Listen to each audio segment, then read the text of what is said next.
So, hi and welcome back. And I've been sent some Kentmere Pan 200 film, and not because of me bleating to Harmon about it. It's actually someone who is one of my followers or subscribers on YouTube, and also we follow each other on Instagram. And he contacted me and said, "Look, I've got some coming in. Would you like to try a couple of the rolls?" And I was delighted to be sent some. And I'm going to open up the packet. I want to see. What I want to do is I want to see if they've got the development times for the different types of chemicals. And what I'm going to do is, because a lot of the people who've tested them so far, I've just tested the film. Oh, it's a great film. But I want to do some other things, which I'll come to in that next video, because I want to get this one out. I want to get the films developed and then scanned properly. I've got a new holder for my negatives, and I had a light, a new type of light, but that didn't seem to work so well, so I'm going to go back to the old light but with the new holder, which should help things. So what I'm going to do is literally just open one of these up. Okay, so I was about to go on a rant about the not having the development times in the package, which is nice to have, but when I looked up online, there's loads and loads of information about how to develop the film. And one of the things I wanted to do was actually to push process it in ID11. It actually doesn't have times for that. Now, I don't know whether they've tried it, they don't recommend it, or what, I haven't got a clue. So, do I try it? I might do, because you can pull it to 100, but why would you do that? I prefer to push than pull, although I do pull when I use Pan. So I'm literally going to go out for a walk now. I'm not going to take I don't think any down by the river here, because it's just, the shots will be completely flat. So I don't think I'll find anything suitable along here. So I'm walking to another part of Kempston where I'm staying at the moment, which will then give me something that is worth photographing. So, and then I've got to go shopping and then get home again. So that's what's happening. But I've actually come out with my Minolta X-300. I'll get that out. I'll sit down in a second. I'll show you that and talk to you about why I like it so much.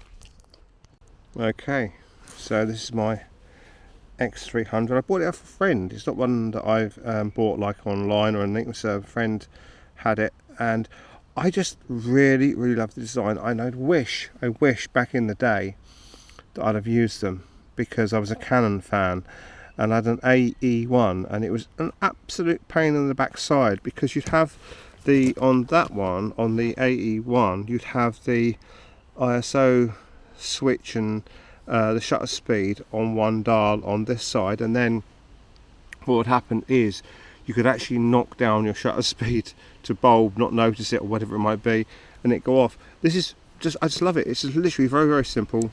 You just switch it on, you know it's on. It isn't going to work if it's switched off. It's that simple. So I go like that. That isn't going to work. That's not going to trigger at all, and that is wound on. At the moment it's set to 1000 ISO, because when I was loading the film, it's easier to do that rather than set it to automatic, because it's easier to, you don't have to wait a few seconds if you've got the actual lens cap on. So that's on automatic, and literally you've got, you know, the aperture, and it's aperture priority. The other thing I like about it is it's very determined. So where you have the ISO control, it's literally a locked off button which you dial, you push that down, dial it round. It's very clear that you're on 200 ISO, where even with my Olympus it's an absolute pain to switch around. With this one, you press the button, it spins really easily, and then it locks in place. It's got a great viewfinder, great, you know. So I'm not only talking about the film, I'm actually talking about the camera as well. I don't know what that does. Is it something to do with the timer? I don't know. Anyway, so we're going to take a few photographs now. I don't know if you remember when I was here last time, there was a school there.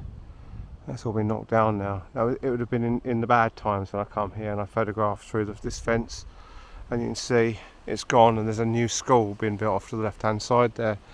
So what have I just done? I've just taken two shots, one of like the roots of some trees that were coming out of the water, and it was quite a low contrast, so I'm trying to experiment to see how well it copes in, say, like low contrast light.